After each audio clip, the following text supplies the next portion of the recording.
মাজান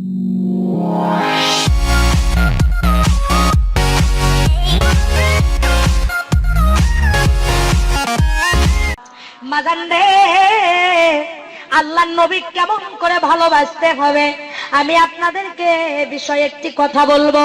আমার মা বোনেরা, আমার দরদিরা, দেখেন নবীকে ভালোবেসেছিল হযরত হানজালা।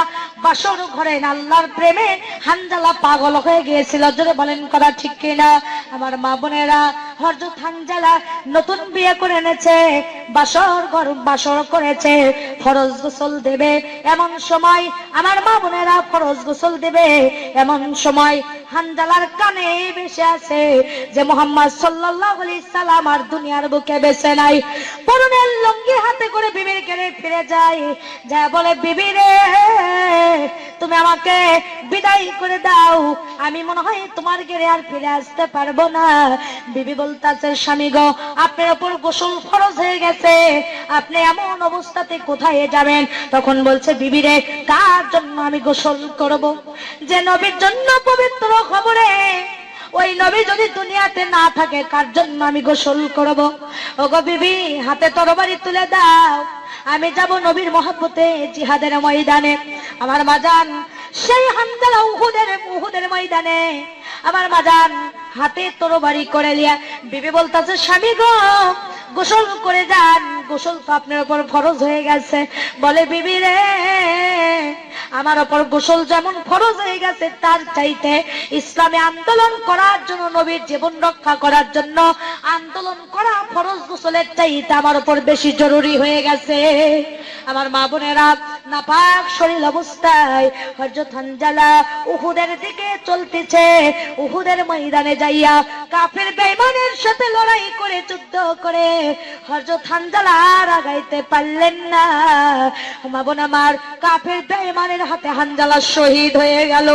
যাওয়ার পরে বিবির কানে পৌঁছে যায়, বিবি প্রাণ পাখির মতো ময়দানে ছুটে গেল। যায় দেখে আল্লাহর নবী এক প্রান্তরে দাঁড়িয়ে আছে। বলি, ইয়া রাসূলুল্লাহ, ইয়া হাবিবাল্লাহ, আপনি যদি আজকে কাউকে গোসল করে না দেন, তাহলে আমার স্বামী যে আপনার জন্য জীবন দিয়ে শহীদ হয়ে গেছে। ইয়া রাসূলুল্লাহ, শুনেছি যারা ইসলামের কাজে নিহত হয়ে যায়, ওয়ালা নাবলুওয়ান্নাকুম বিশাইইম মিনাল খাউফি ওয়াল জুই ওয়া নাকসিম মিনাল আমওয়ালি ওয়াল আনফুসি ওয়াস সামারাত। এরপরে শুনেছি, ওয়ালা তাকুলু লিমান ইউকতালু ফি সাবিলিল্লাহি আমওয়াত বাল আহয়াউ ওয়ালাকিন লা তাশউরুন। ওগো নবী, যারা নাকি আল্লাহর রাস্তায় জীবন দিয়ে দেয়, তাদেরকে সাধারণ মৃত্যু করে বলা যাবে না, তারা অমর, তারা সব সময় জীবিত থাকে।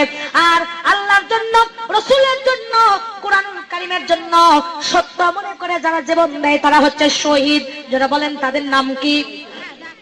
আর শহীদদেরকে আল্লাহ দান করবেন 5টা মর্যাদা। জোরে বলেন, কয়টা মর্যাদা? 5টা মর্যাদা।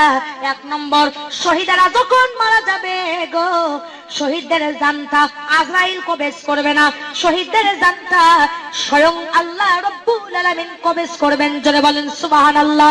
2 নম্বর কথা, শহীদদেরকে আল্লাহ পাক বলছেন যে তোমরা দুনিয়ার কোন পানি দিয়ে গোসল করে দিও না, তোমরা ওই অবস্থায় কবরে পাঠিয়ে দাও।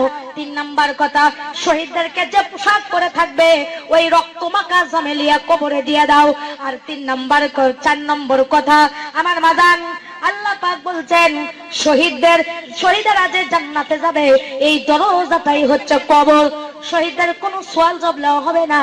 আর কিয়ামতের দিন একজন শহীদকে 70 জন দোজখী মানুষদেরকে জান্নাতে নিয়ে যাওয়ার পারমিশন, ক্ষমতা দেওয়া হবে। শহীদের কত মর্যাদা!